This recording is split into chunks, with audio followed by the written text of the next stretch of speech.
Transformations in a facial feminization surgery can be truly amazing. When a patient comes to us for consultation for a pre-op facial feminization surgery assessment, we take into account the clinical features of the face. We do some 3D CT scan to see the bony framework, and on the basis of this, we formulate a plan which is customized for each individual patient. Let us take a look at some examples of patients who have done facial feminization surgery at our center. If you look at her, when she came to me, she had receding hairline, and this is a classic M pattern hairline that can be rectified by an hairline advancement surgery. In the upper part, her forehead was very prominent, and this is very typically due to the bossing of the frontal sinus, and the orbital ridges were also heavy. So when we talk of the upper face, it involved a hairline lowering. We did a type 3 reconstruction of the forehead in the frontal area and shaving of the brow bone. This feminized the upper part of her face.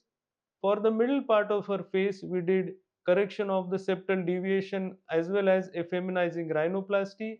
She also wished to have a better shape on the lips, so we did augmentation of the lips using her own fat, and we also did a V-line jaw shave surgery to reduce the width of her jawline.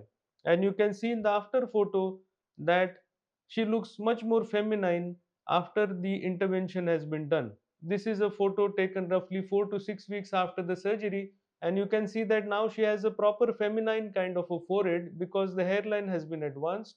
The eyebrows have got a nice arch which makes the forehead look more feminine, and if you look at the reflection of light falling on the forehead, you'll see that there is no reflection now. The frontal sinus has been completely set back, the brow bones have been shaved, so the forehead looks nice, smooth, and very feminine. In the middle part of the face, the nose has started looking much feminine, slimmer, the nostrils are narrower, so the middle part of the face has also been rectified.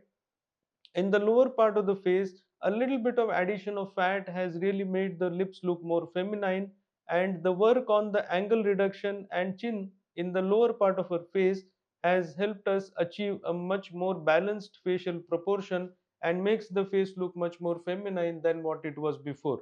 If you see her before and after in this particular photo, you'll realize the kind of transformation that is possible after a facial feminization surgery. And the best part is that the treatment is very harmonious. It is not that each part of the face looks separate, it is the harmony of all the facial features which really makes the result look that much better.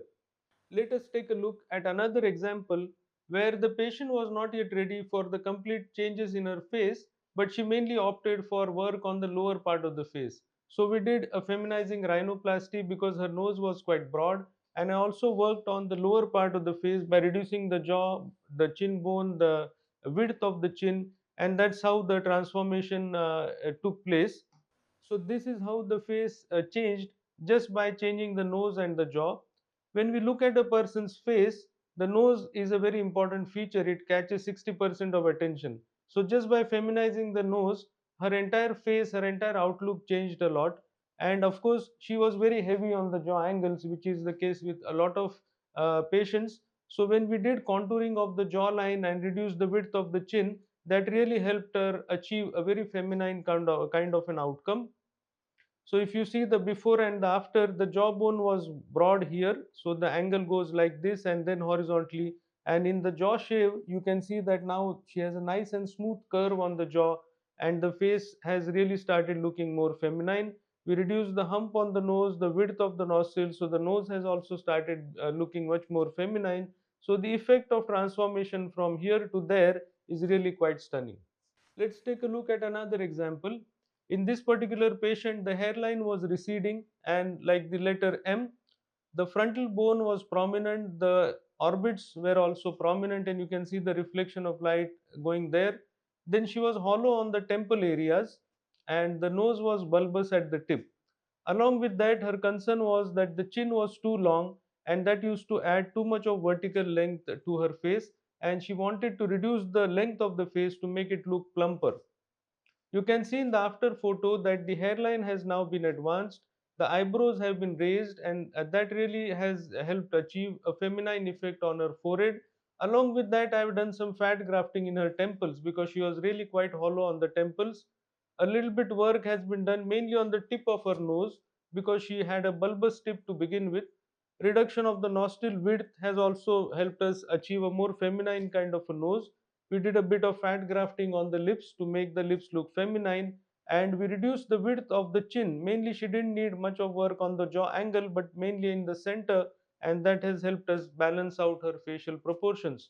So, if you see in the after photo, you see that the bulk of the width was contributed by the frontal sinus and the supraorbital ridge. You can see the hollow in the temple as well, and you can see in the after photo that the transition is quite smooth.